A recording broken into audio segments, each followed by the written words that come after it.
Today we set off before sunrise for a cross-border rail journey from Timișoara to Budapest. Few travelers take this train and even fewer know what to expect. Through remote stations, open plains and the forgotten internal border of the European Union, I'll show you the train, its interiors and the ride itself. Come along! Hi and welcome to Timisoara Nord. It's just past 5 am and with the air a crisp -10 Celsius, I enter the station through this narrow passage beneath temporary beams, as the facade is under rehabilitation. This station breathes history. Opened in 1897 during the Austro-Hungarian Empire, it was originally known as Józsefstadter Bahnhof. During World War II, the station was nearly destroyed, rebuilt and modernized in 1976. Today, everything is calm here, almost empty, though a little bit less cold than outside. But I can't get too cozy here. There's a train waiting for me. I'd better make my way outside, onto the platform, and hop on board.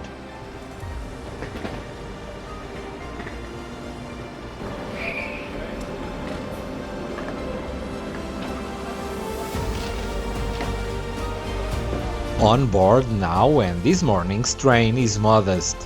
Just two second-class cars in an open 2+2 layout. Up front, a classic CFR Class 41 electric locomotive is doing the heavy, or better said light lifting, though we'll get a better look at it later in Curtici once daylight sort of breaks. But this isn't the full train just yet. At Lokoshaza, across the Hungarian border, a few more cars will be added. These will be standard MÁV second-class cars to complete the formation for the rest of our journey into Budapest. And here's my seat, tucked at the very end of the rear car. It's basic, simple but adequate, comfortable enough and with all the standard amenities you'd expect in second class.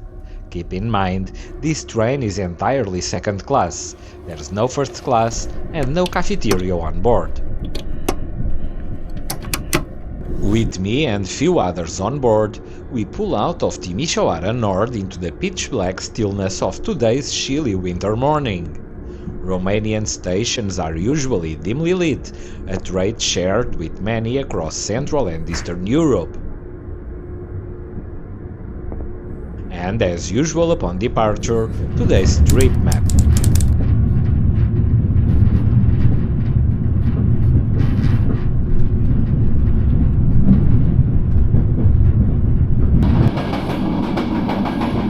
After brief stops at Aradul Nou and Arad, the first hints of daylight begin to break through the morning mist. The landscape slowly starts to reveal itself, and soon we arrive at Curtici, Romania's border station.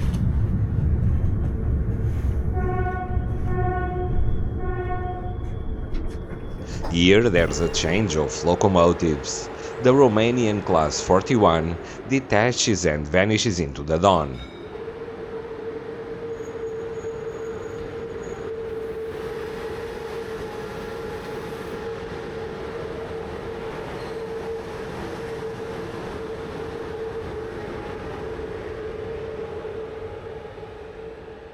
And the Siemens Taurus MÁV Class 470 comes to take us all the way to Budapest.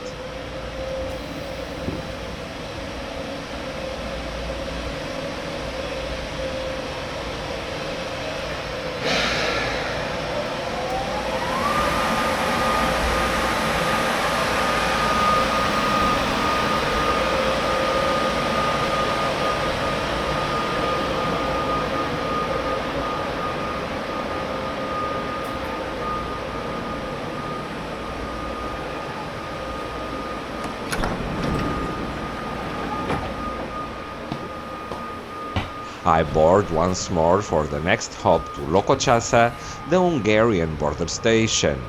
It's a short 10 minutes hop, but the clock will tell you that between both stations the train strangely takes negative 50 minutes. It departs at 7:34 and will arrive at 6:44. Yes, Hungary is 1 hour behind Romania. In just a moment, we pass the seamless border between the two countries. No gates, no fences, no armed guards, just a stretch of track with subtle differences that tell you the border was crossed. Lokoshaza, as promised, comes quite quickly after departing Curtici. We'll stay here for over 1 hour, more than enough time to talk a little about recent changes in this border crossing, the station itself, and the reasons behind this extended stop. Lokoshaza, a quiet border town in southeastern Hungary with just under 2,000 inhabitants, doesn't usually make the headlines. But for those used to travel in this region, this is a name you'll remember. Until December 31st, 2024, this was a full border checkpoint, just like Curtici on the Romanian side. But as of January 1st, 2025, with Romania's entry into the Schengen area, border controls here are officially a thing of the past. The station itself dates back to the 19th century, though you wouldn't know it at first glance. In 2024, it emerged from a full renovation, complete with rebuilt platforms, a fresh coat of paint everywhere, and this brand new underpass connecting everything together. It's clean, modern, and a little too quiet. The kind of place where a pigeon cooing in the rafters might be the loudest sound you'll hear. And other than railway workers, I seem to be all alone here. Now you might be wondering, why are we staying here for over an hour? It's not a passport check as we've previously established. This long pause exists because we're waiting for the rest of the train. A stopping service from Szolnok arrives shortly after us, bringing 3 additional second-class MÁV cars, which need to be shunted to the front of the consist we bring since Timisoara. It's a slow operation, not at all a thrill ride, but if you enjoy watching trains being assembled like Lego sets, this is your moment, and I'm happy to show it.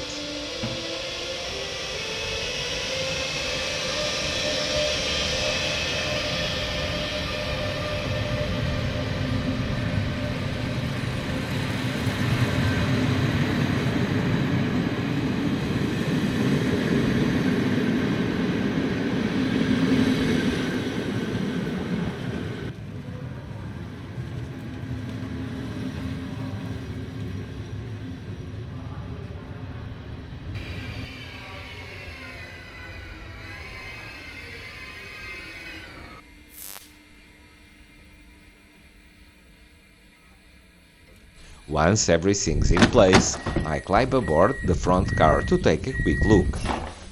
These are classic MÁV second-class compartment cars, basic but comfortable and functional.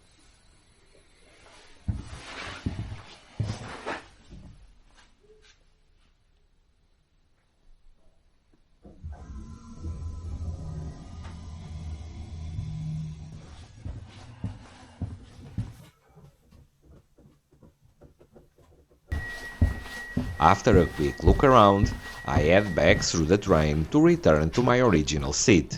Still at the rear, still Romanian, still cozy, and with an unexpected surprise. Just before departure, I noticed workers fiddling with an electrical cabinet, then quietly detaching my car. Since no one really noticed me in the broken car, if I hadn't recognized what those movements meant, I'd still be sitting there stranded in Lokoshaza.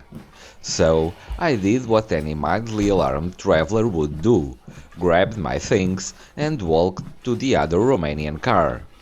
And off we go, leaving my original car behind on the track. The train has been on time all the way since Timisoara, but this unexpected twist costs us 15 minutes. I have a connecting train in Budapest. Will that be a problem? Let's wait and see. First stop in Hungary, Curtici. And please, dear Hungarian friends, forgive my pronunciation and any unintended butchering of your beautiful place names. This is another freshly renovated station, part of a broader effort to modernize the entire line from Budapest to the Romanian border and beyond. You see, this isn't just about smoother rides and cleaner platforms. We're traveling along the Pan-European Corridor 4, a key axis linking Germany to Romania, Bulgaria, Greece and Turkey, through Prague, Bratislava, Budapest and Arad, where it splits toward its various destinations. At roughly 3,500 kilometers from end to end, it's the shortest rail route between Central Europe in its west side and the Black Sea and Eastern Mediterranean in the opposite end. In recent years, the corridor has seen heavy investment, much of it co-financed by the European Union, all in the name of boosting cross-border mobility and freight efficiency. So, while Curtici may look like a quiet countryside station, much like Lokoshaza earlier, and this line as a whole, it's sitting on one of the continent's strategic rail corridors. And yes, we're crossing it in a modest second-class car, no less. All this talk brought us to Szolnok, the last stop before Budapest, and a name that might not ring a bell unless you're into railway maps, Hungarian geography, or water polo. Nestled on the banks of the Tisza River, with around 70,000 inhabitants, Szolnok boasts one of the better water polo teams in the country. It's also home to the Museum of Hungary Aviation. But in rail terms, this station is a major player. Szolnok is one of Hungary's most important junctions, connecting the important route we've taken from Romania with the line coming from the northeast of the country all the way to the Ukrainian border. With the train back on its way, we roll through the Great Hungarian Plain under a crisp winter sun. Sometimes, the best part of a train trip is simply letting the landscape speak for itself, and that's what I'll do for a little while.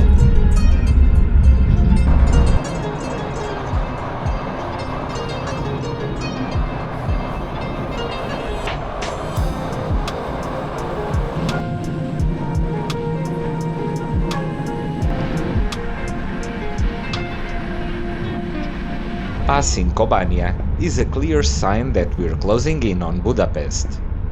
The depot comes into view, and in the distance, the unmistakable silhouette of the Puskás Arena. We are in our final approach to Budapest Keleti, one of my favorite railway stations in Europe, as long-time viewers of the channel will already know.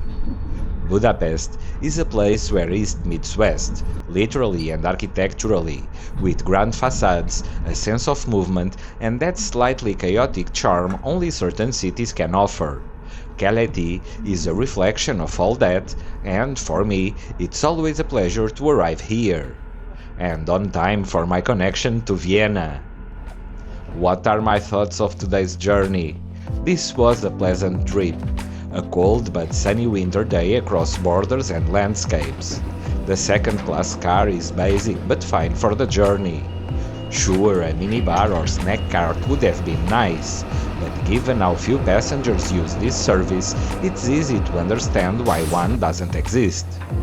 What did stand out though was our delay when departing Lokoshaza, 15 minutes, and yet by Szolnok we were back on time.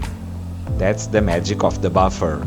Railway timetables across Europe are padded, maybe sometimes too padded, to recover from small incidents like the one we experienced.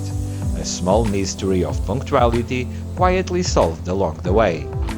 Thanks for riding with me on today's journey all the way to the end.